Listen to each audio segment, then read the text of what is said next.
परमेश्वर इसके लिए सहायता करे, अगुवाई करे, है ना। जैसा कि हम आज के समय में देख रहे हैं, हम जिस परिस्थिति से गुजर रहे हैं, एक बहुत संकट का समय है, बहुत परेशानी का समय है। पूरे विश्व में एक ऐसा माहौल है, एक भय का माहौल है। लेकिन क्या हम जो विश्वासी हैं, हम अपने आप को धन्य कह सकते हैं इस विषय में, इस अवसर के लिए? क्योंकि इफिसियों 5 और उसके 16वीं आयत में लिखा हुआ है कि अवसर को बहुमोल समझो, क्योंकि दिन बुरे हैं। तो निश्चित तौर पे यदि हम विश्वासी हैं, हम परमेश्वर पर, उसकी अनुग्रह पर हम विश्वास करते हैं, तो हम ये अवसर को बहुमोल समझते हैं। और हम इस अवसर को बहुमोल समझने के साथ-साथ हम आत्मिकता में अभी इन दिनों में अनेक अलग-अलग माध्यमों से हम बढ़ते जा रहे हैं। हम निश्चित तौर पे अवसर को बहुमूल्य समझ रहे हैं। और जो बाहर जो जो समय बाहर जो बुरा चल रहा है, जो दिन बुरे चल रहे हैं, हम उसमें परमेश्वर के अनुग्रह से सेफ है। परमेश्वर की आत्मा में हम सेफ हैं, क्योंकि हम इन दिनों में हम परमेश्वर की आत्मा में बढ़ते जा रहे हैं, परिपूर्ण होते जा रहे हैं। और हम सभी को पवित्र आत्मा जो है वो वरदान के रूप में दिया गया है। हमें मांगने की जरूरत नहीं है, हमें पहले से दे दिया गया है। हम उसके ग्राह्यता है, हम उसे पाए हुए लोग हैं। और इसका सबसे अच्छा जो उदाहरण है वो हमारे सामने है कि हम आज जो परमेश्वर ऐसे कठिन समय में भी, है ना, समय जब अच्छा होता है तो हम संडे के दिन कलीसिया में हम शामिल होकर परमेश्वर की आराधना स्तुति करते हैं। लेकिन जब समय कठिन है और हम उस कठिन समय को, दिन बुरे हैं, उस समय को जब हम बहुमूल्य समझते हैं, तब भी हम अनेक माध्यम से परमेश्वर की महिमा के लिए पवित्र आत्मा के अगुवाई में हम एकत्रित किए गए हैं। हम परमेश्वर की वचनों को सुनने के लिए अपने आप को तैयार किए हैं। ये पवित्र आत्मा की अगुवाई के माध्यम से, ये पवित्र आत्मा के प्रेरित किए जाने के द्वारा से। तो ये उदाहरण है कि हम पवित्र आत्मा से प्रेरित हैं, हमें पवित्र आत्मा दिया गया है। यदि हम ये माने कि पवित्र आत्मा हमें दिया गया है, तो क्या हम पूरी रीति से उस पवित्र आत्मा की प्रभुता में हैं? क्या पूरी रीति से पवित्र आत्मा का नियंत्रण हमारे जीवन में है ना? यदि नहीं है, तो ये समय हमारे लिए बहुमोल है। ये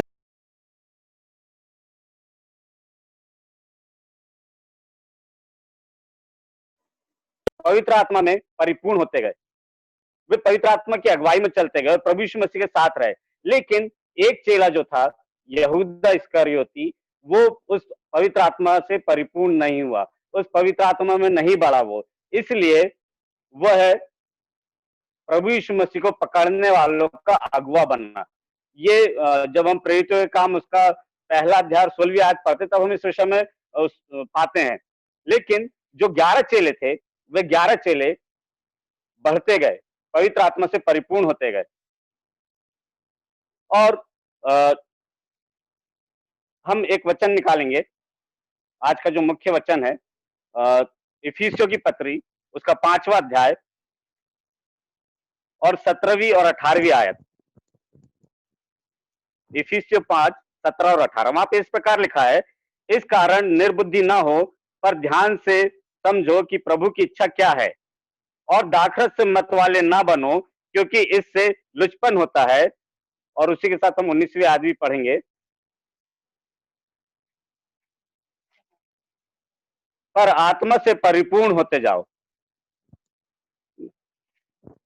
यहां पर पौलुस जब इफिसियों की कलीसिया में गए, तब वहां उन्होंने इफिसियों की कलीसिया के लोगों का जो उस समय में जो व्यवहार जो चल रहा था, उस समय उनका जो क्रियाकलाप जो चल रहे थे, उसके विषय में पौलुस वहां पर उस कलीसिया से बोलता है कि इस कारण निर्बुद्धि ना हो, पर ध्यान से समझो कि प्रभु की इच्छा क्या है। वो वहां के लोगों को बुद्धिमान होने के लिए प्रेरित करता है और प्रभु की इच्छा को जानने के लिए प्रेरित करता है। 18वीं आयत में हम देखते हैं, और दाखरस से मत वाले ना बनो, क्योंकि इससे लुचपन होता है। और आगे 19वीं आयत में लिखा कि आत्मा से परिपूर्ण होते जाओ। अब यहाँ पर जो है कि आत्मा से परिपूर्ण होते जाओ, यहाँ पर हिंदी में लिखा हुआ है पर, लेकिन जब हम उसको इंग्लिश ट्रांसलेट करते हैं या इंग्लिश बाइबल में हम पढ़ते हैं, तो वहां पे एक शब्द दिया हुआ है इंस्टीड। इंस्टीड का अर्थ होता है बजाय या बदले में या उसकी जगह पर, है ना। मतलब पवित्र आत्मा का, आत्मा से परिपूर्णता का जो तुलना की गई है, वो मतवाले लोगों से की गई है। मतवाला क्या होता है, जब वो मदिरा पीकर या दाख मधु पीकर जब मतवाला हो जाता है, तो वो उसका पूरा जो कंट्रोल है वो उसके ऊपर से हट जाता है। पूरी रीति से वो मदिरा के कंट्रोल में, उस नशे के कंट्रोल में चला जाता है, और वह नशा उससे उस टाइम पे जो करवाता है वो वही करता है, वो अपनी सुध बुद्ध में नहीं रहता है। नीति वचन 23 अध्याय 23 में मदिरा पान के विषय में बहुत सारी बातें, बहुत सारी सीख दी गई है, और वहां ये भी लिखा है कि मदिरा हल्ला मचाती है ना। उसका, मदिरा पीने वाले का उसके ऊपर कोई कंट्रोल नहीं होता है। और 23 की 35वीं आयत में लिखा है कि वहां पे लिखा है कि एक मदिरा पान करने वाला जो है, वो जब उससे तृप्त हो जाता है और नशा करने के बाद वो फिर से वही चीज ढूंढता है। लेकिन यहां पर हमें समझाने के लिए इस मतवालेपन से तुलना की गई है। 19वीं आयत में जो लिखा है कि आत्मा से परिपूर्ण होते जाओ, उसका विषय यह है कि हमें अपने आप को उस पवित्र आत्मा के इसी प्रकार से नियंत्रण में देना है। जैसे एक मतवाला उस नशे के अधीन होकर अपना पूरा नियंत्रण खो देता है, वैसे ही हमें अपना नियंत्रण जो है वो आत्मा से परिपूर्ण होकर आत्मा के नियंत्रण में हमें अपने आप को सौंप देना है। आत्मा को अवसर देना है कि वो हमारे ऊपर प्रभुता करे। और यही बात पौलुस जो है वो इफिसियों की कलीसिया को वहां पर सिखा रहे हैं, बता रहे हैं। और आत्मा से परिपूर्ण होने के लिए, आत्मा में बढ़ते जाने के लिए, अपने आप का पूरा नियंत्रण सौंपने के लिए, अब कुछ आवश्यक बातें, हम उन आवश्यक बातों को देखेंगे, लेकिन सबसे ज्यादा आवश्यक बात यह है कि हमें अपने आप को उस प्रभुता में सौंपना है। पवित्र आत्मा निश्चित तौर पर हमारे जीवन में है, कार्य करता है, लेकिन क्या संपूर्ण प्रभुता हमने अपने जीवन की संपूर्ण प्रभुता उस पवित्र आत्मा के हाथों में दे दिया है? क्योंकि परमेश्वर का वचन बताता है कि जब आत्मा आएगा तो तुम्हें सत्य के विषय में बताएगा। और परमेश्वर का आत्मा जो हमें दिया गया है वो हमें स्वतंत्र करता है। लेकिन जब हम यहाँ पर मतवाले को देखते हैं तो मतवाला स्वतंत्र नहीं होता है, लेकिन वो अधीन होता है, उस नशे के अधीन होता है वो। और नशा उससे जो करवाता है, वो मतवालापन उससे जो करवाता है वो वही करता है। लेकिन परमेश्वर का आत्मा हमें स्वतंत्र होने के लिए दिया गया है, हमें स्वतंत्र करता है। ये एक अद्भुत बात है कि हम उसकी प्रभुता में रहते हुए, उसके नियंत्रण में रहते हुए भी हम स्वतंत्र होते हैं, और परमेश्वर का आत्मा हमारे जीवन में कार्य करता है। कल हमने शाम के मैसेज में ब्रदर कोरियन के द्वारा जो पहला कुरिन्थियों उसके 12वां अध्याय के विषय में हमने देखा, वहां पे पवित्र आत्मा के अलग अलग वरदान दिए गए हैं। जब हम परिपूर्ण होते जाते हैं, उन वरदानों में हम बढ़ते जाते हैं, उसमें निरंतरता हमारे जीवन में बढ़ते जाती है। पूरा नियंत्रण हमारा जब आत्मा में हो जाता है, तो हमारे हाथों से, हमारे द्वारा, हमारे माध्यम से, माध्यम हम होते हैं, कार्य पवित्र आत्मा का होता है, और बहुत अच्छे कार्य होते हैं। पवित्र आत्मा के बहुत सारे वहां पर कार्य दिए गए हैं, वे सारे कार्य पवित्र आत्मा के माध्यम से किए जाते हैं। अब पवित्र आत्मा से परिपूर्ण होने के लिए हम कुछ आवश्यक बातें देखेंगे, जिसमें सबसे पहली जो आवश्यकता होती है वो होती है विश्वास की। कि जैसे मैंने शुरू में कहा कि हमें पवित्र आत्मा दिया गया, हम इस पर विश्वास करें कि मैं पवित्र आत्मा से का वारिस हूं, मैं, मुझे पवित्र आत्मा दिया गया है। लेकिन जब इस विश्वास के द्वारा हम आगे बढ़ते हैं, जैसे कल हम देखा पहला कुरिन्थियों उसका 12वां अध्याय और 8वीं आयत में लिखा है कि विश्वास करने का वरदान मिलेगा। पवित्र आत्मा का जो वरदान है वो विश्वास करने का वरदान भी मिलता है। विश्वास जो है वो हमारे उद्धार के विषय में, प्रभु यीशु मसीह पर विश्वास करना, वो एक अलग चीज है, और पवित्र आत्मा से परिपूर्ण होने के लिए विश्वास करना वो एक अलग चीज है। तो सबसे ज्यादा हमारे जीवन में जो आवश्यक है अपने आप को पवित्र आत्मा के नियंत्रण में देने के लिए, वह है विश्वास। कि जब हम अपने आप को पवित्र आत्मा के नियंत्रण में सौंप देते हैं, तब पवित्र आत्मा हमारे जीवन के माध्यम से बहुत अच्छे कार्य करता है। ये विश्वास हमारे जीवन में सबसे ज्यादा आवश्यक है, तब हम उसकी परिपूर्णता में, उसके नियंत्रण में हम जा सकते हैं। दूसरा जो आवश्यक कारण है वह है पापों की क्षमा। ये जो हम जो नए नियम पढ़ते हैं, ये सबसे ज्यादा जो उल्लेख करता है उद्धार के विषय में, पापों से छुटकारे के विषय में। जब तक पापों से छुटकारा नहीं होगा, तब तक हमारे जीवन में कोई भी अच्छा कार्य नहीं हो सकता। प्रभु यीशु मसीह ने अपना जीवन दिया हम पापियों के लिए, वचन में लिखा कि जब हम पापी थे तभी मसीह हमारे लिए मरा। तो पापों की क्षमा हमारे लिए प्रभु यीशु मसीह ने अपने बलिदान के द्वारा दिया, और जब तक हम अपने पापों की क्षमा परमेश्वर के से नहीं मांग लेते, प्रभु यीशु मसीह पर विश्वास करके नहीं पा लेते, तब तक हम उस आत्मा में नहीं जा सकते, तब तक हम अपना आप का नियंत्रण उस आत्मा के वश में नहीं दे सकते। और प्रेरितों के काम उसका दूसरा अध्याय और 38वीं आयत हम निकालेंगे। प्रेरितों के काम दूसरा अध्याय और उसकी 38वीं आयत। वचन के अनुसार वहां पर हम पाते हैं कि वहां पतरस कहते हैं कि मन फिराओ और अपने पापों की क्षमा के लिए प्रभु यीशु मसीह को अपना उद्धारकर्ता ग्रहण करो, तब पवित्र आत्मा का दान पाओगे। पतरस ने जो है वहां पर सीधे सीधे वचन में साफ लिखा है कि पापों की क्षमा के लिए प्रभु यीशु मसीह के को अपना उद्धारकर्ता ग्रहण करना है। जब तक हम प्रभु यीशु मसीह को अपना उद्धारकर्ता ग्रहण नहीं करेंगे, तब तक हम पापों की क्षमा नहीं पा सकते, और पापों की क्षमा मिलने के बाद हम पवित्र आत्मा का दान पाते हैं। फिर हम तीसरा जो आवश्यक बात है, तीसरी आवश्यक बात हम जो है वो देखेंगे, वो है पुत्रत्व के विषय में। एक पिता और पुत्र के बीच में जो रिश्ता होता है, एक सपूत का जो रिश्ता होता है अपने पिता के प्रति, वो है ना। इसके लिए हम निकालेंगे गलातियों की पुस्तक, उसका 4था अध्याय और 5वीं और 6वीं आयत। गलातियों 4, 5 और 6। वहां लिखा था कि व्यवस्था के अधीनों को मोल लेकर छुड़ा ले और हमको लेपालक होने का पद मिले, और तुम जो पुत्र हो, इसलिए परमेश्वर ने अपने पुत्र के आत्मा को, जो हे अब्बा हे पिता कहकर पुकारता है, हमारे हृदय में भेजा है। जब हम परमेश्वर को अपना आत्मिक पिता मान लेते हैं, जब हम एक सपूत के समान उसके सामने नम्रता और दीनता से जब हम जाते हैं, तब वह अपने पुत्र का आत्मा, प्रभु यीशु मसीह का पवित्र आत्मा, वह पवित्र आत्मा हमारे हृदय में भेजता है। तो दूसरा जो आवश्यक विषय है वह है पुत्रत्व। जब हम एक सपूत के समान परमेश्वर के सामने अपने आप को प्रकट करते हैं, पेश करते हैं, तब वह अपना पवित्र आत्मा हमारे हृदय में भेजता है।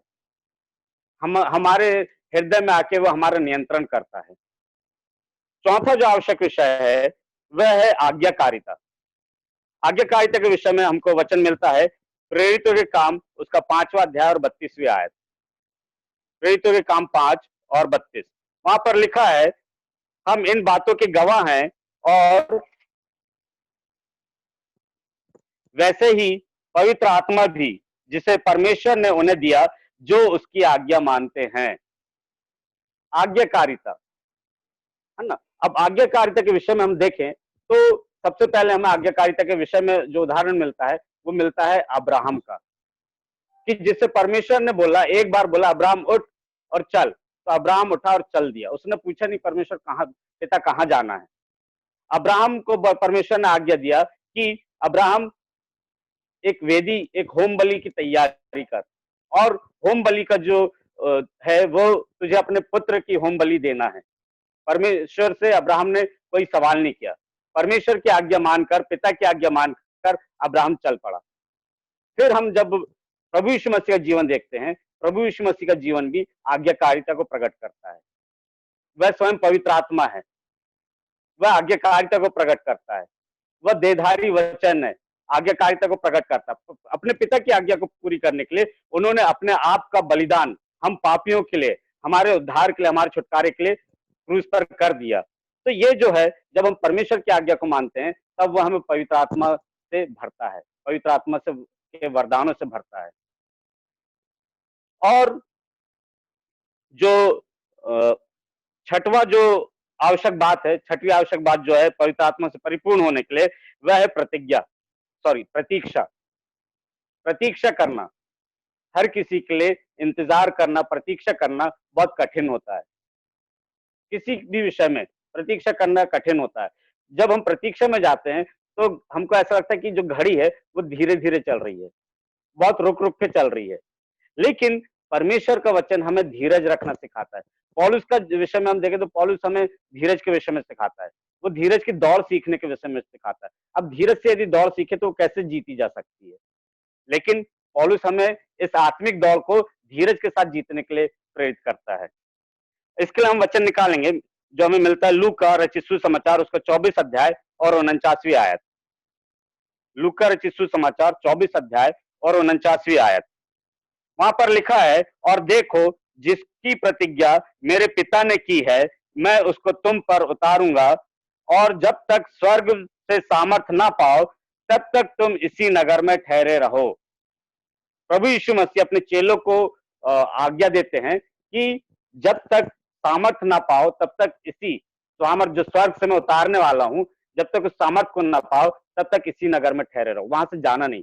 लेकिन प्रभु यीशु मसीह ने वहां पे समय नहीं दिया है कि कितने समय तक, सिर्फ यह आदेश है कि वो तब तक वहां पर ठहरे रहो। तो हमें धीरज रखना है, हमें धैर्य रखना है। और जब हम धीरज के साथ, अब धीरज कैसे रखना है? धीरज रखने के लिए हमें निरंतर जागते और प्रार्थना करते रहना है। हमारा जो इंतजार है वो इंतजार हमारा इसी में कटेगा। वो प्रतीक्षा जो है वो प्रतीक्षा हमारी इसी में कटेगी कि हम जागते और प्रार्थना करते रहें ताकि परीक्षा में ना पड़े। क्योंकि जब हम इंतजार करते हैं तो बहुत सारी परीक्षाएं सामने आने लगती है।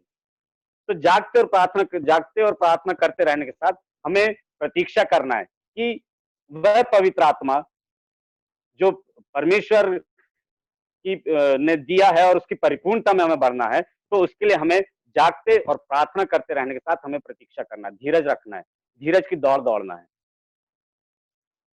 और इसी के विषय में हम एक वचन और देखेंगे जो हमें मिलता है प्रकाशित वाक्य 14 अध्याय 14 और उसकी 12वीं आयत। प्रकाशित वाक्य अध्याय 14 और उसकी 12वीं आयत। वहां पर लिखा है, पवित्र लोगों का धीरज इसी में है जो परमेश्वर की आज्ञाओं को मानते और यीशु पर विश्वास रखते हैं।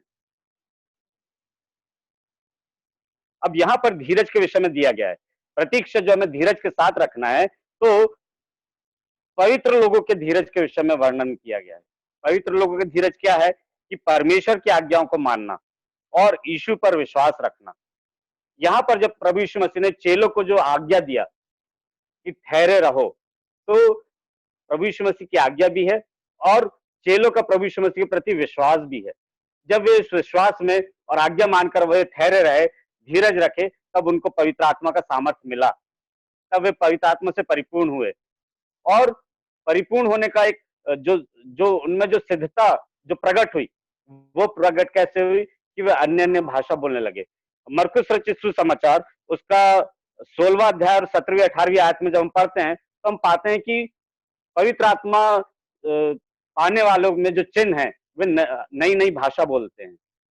चेलों के साथ हुआ, जब पवित्र आत्मा उनके ऊपर उतरा तो वे अन्य अन्य भाषा बोलने लगे, वे नई नई भाषाएं बोलने लगे। वहां पे जो अलग अलग लोग जगह से जो लोग एकत्रित हुए थे, उन सभी अलग अलग देशों के लोगों की भाषाओं में वे प्रचार करने लगे, उनसे बातें करने लगे। ये पवित्र आत्मा से परिपूर्ण होने की सिद्धता को प्रकट करता है। वे सिद्ध हो गए, पवित्र आत्मा में सिद्ध हो गए। हमारे जीवन में भी प्रतीक्षा एक आवश्यक पहलू है पवित्र आत्मा से परिपूर्ण होने के लिए। एक दिन में कोई भी अच्छी वस्तु जो है, एक भी अच्छी चीज जो है, एक अच्छी बिल्डिंग जो है वो एक दिन में नहीं बनती। एक अच्छी इमारत जो है, एक अच्छा भवन जो है वो एक दिन में नहीं बनती।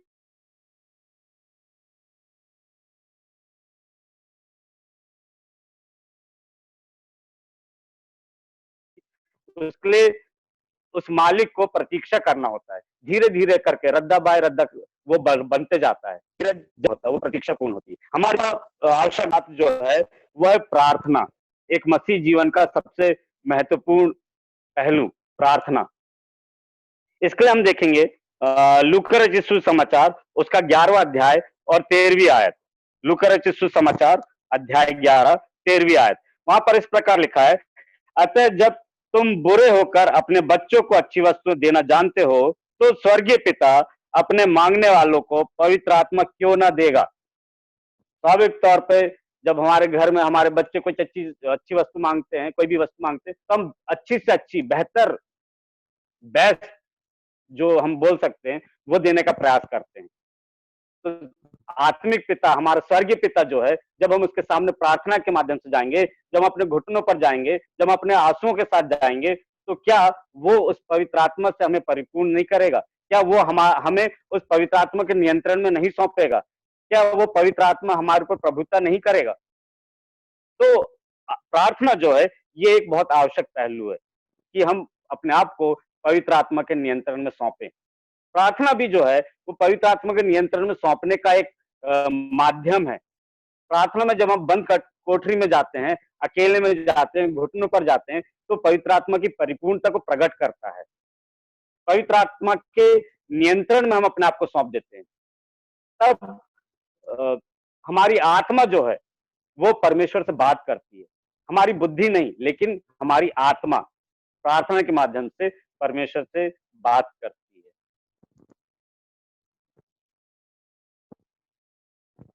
और अंतिम और आठवां जो आवश्यक जो विषय है, आवश्यक जो बात है कि पवित्र आत्मा से हम परिपूर्ण कैसे होते जाएं, वो है सत्य को पहचाने और उसको ग्रहण करें। पवित्र आत्मा के नियंत्रण में जाने के लिए हम उस सत्य को पहचाने, पवित्र आत्मा के उस सत्य को पहचाने और उसको अपने जीवन में ग्रहण करें। इसके लिए हमें वचन मिलता है यूहन्ना रचित सुसमाचार, उसका पहला अध्याय और 12वीं और 13वीं आयत। यूहन्ना रचित सुसमाचार अध्याय 1, 12 और 13।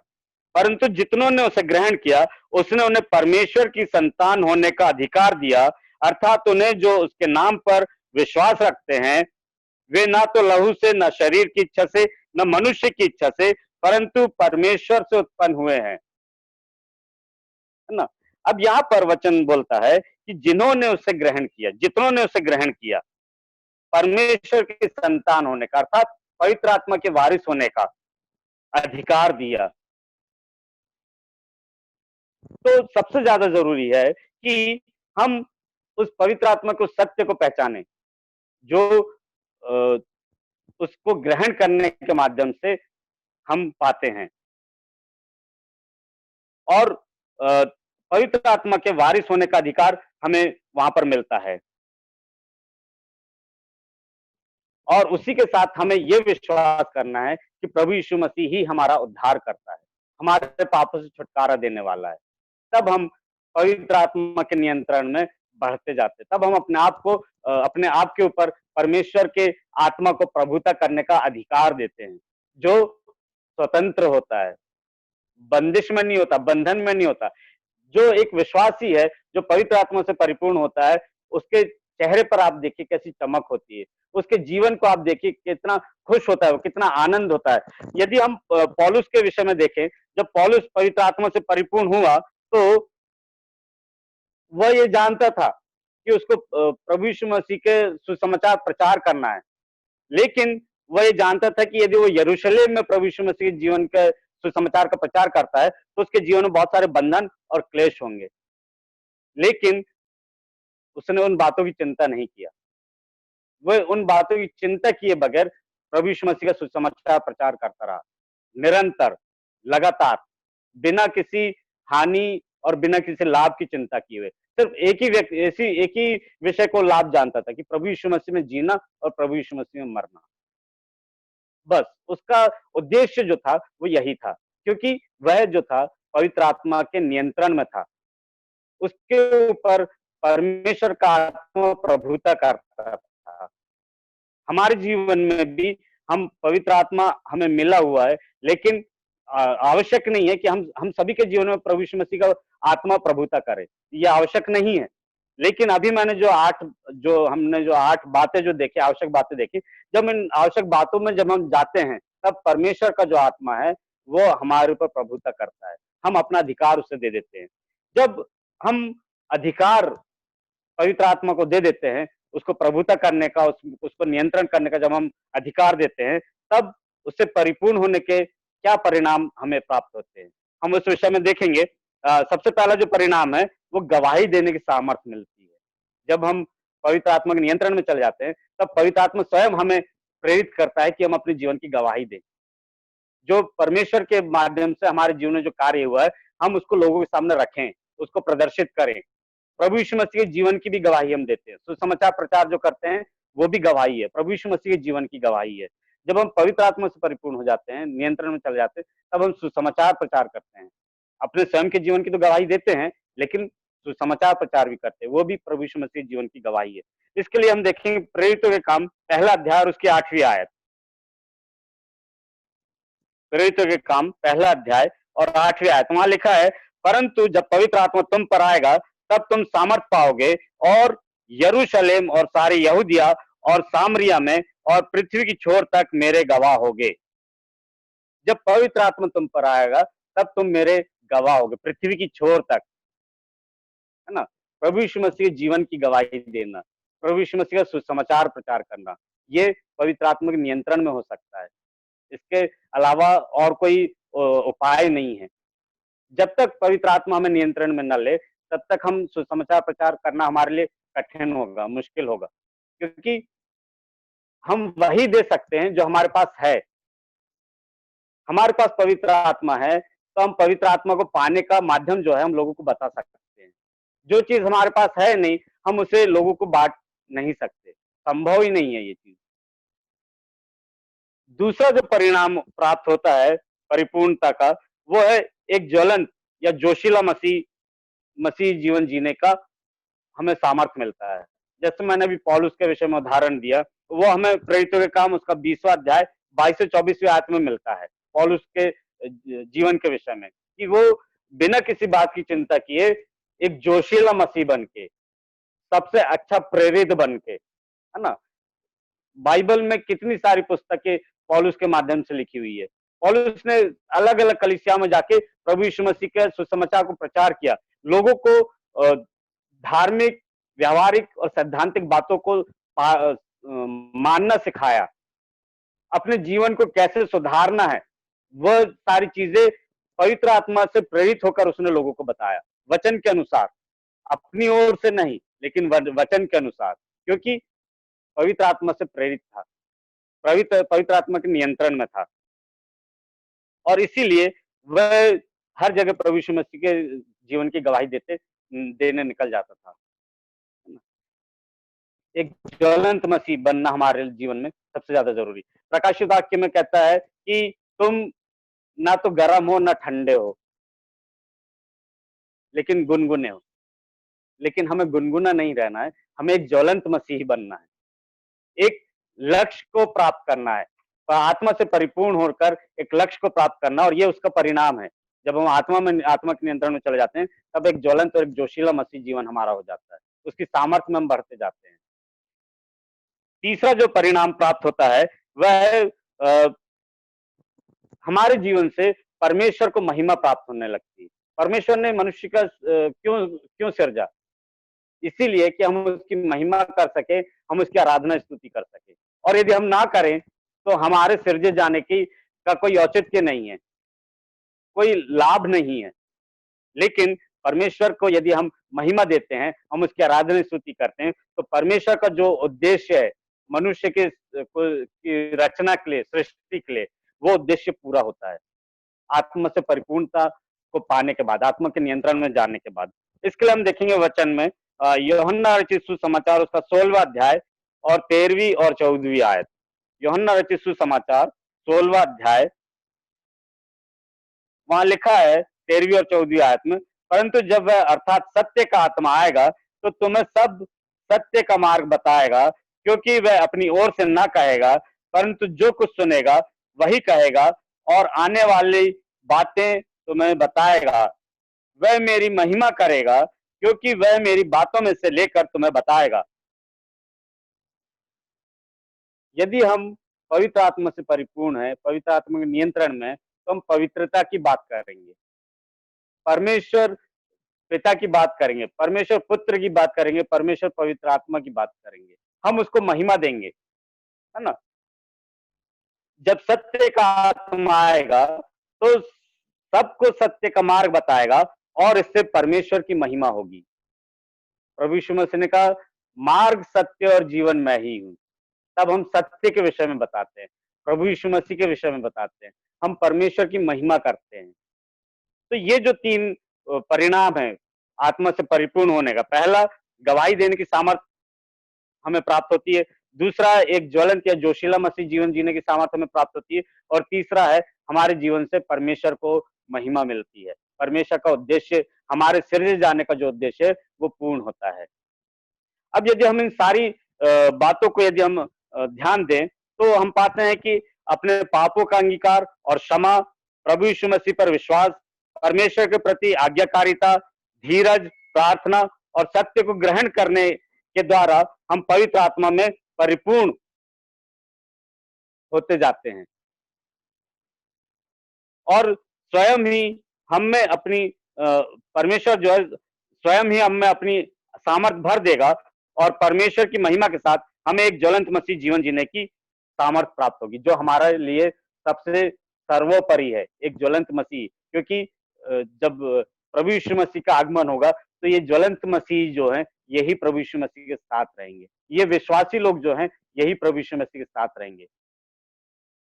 आज्ञाकारी जो हैं यही प्रभु यीशु मसीह के साथ रहेंगे। प्रार्थना करने वाले जो हैं यही प्रभु यीशु मसीह के साथ रहेंगे। तो हमारे लिए आत्मा से नियंत्रण होना, अपने आप को प्रभुता में आत्मा की प्रभुता में सौंप देना के लिए ये सबसे अच्छा बहुमूल्य अवसर है। और हम सौभाग्यशाली हैं कि हम इस अवसर को बहुमूल्य समझ के इसका लाभ ले रहे हैं। हम अपने आप को पवित्र आत्मा के नियंत्रण में रोज हम सौंपते जाते हैं, रोज हम पवित्र आत्मा से परिपूर्ण होते जाते हैं। आगे भी परमेश्वर हमें अपनी पवित्र आत्मा की सामर्थ्य में बढ़ने के लिए हमें प्रेरित करे और रोज हमें ऐसे अद्भुत वचन, उसके जो जीवनदायी जो वचन है, जो प्रेरित करने वाले जो वचन है, वे हमें रोज ऐसे मिलते जाएं। हम यही कामना करते हैं। प्रभु यीशु मसीह के इस वचन के द्वारा बोले जाने पर, सुनने जाने पर, मनन किए जाने पर आशीष मिले। जय मसीह। धन्यवाद ब्रदर प्रवीण, आपने बहुत ही बेहतर रीति से पवित्र आत्मा के परिपूर्णता के बारे में बताया। आज अक्सर जगहों में पवित्र आत्मा का परिपूर्णता का एक गलत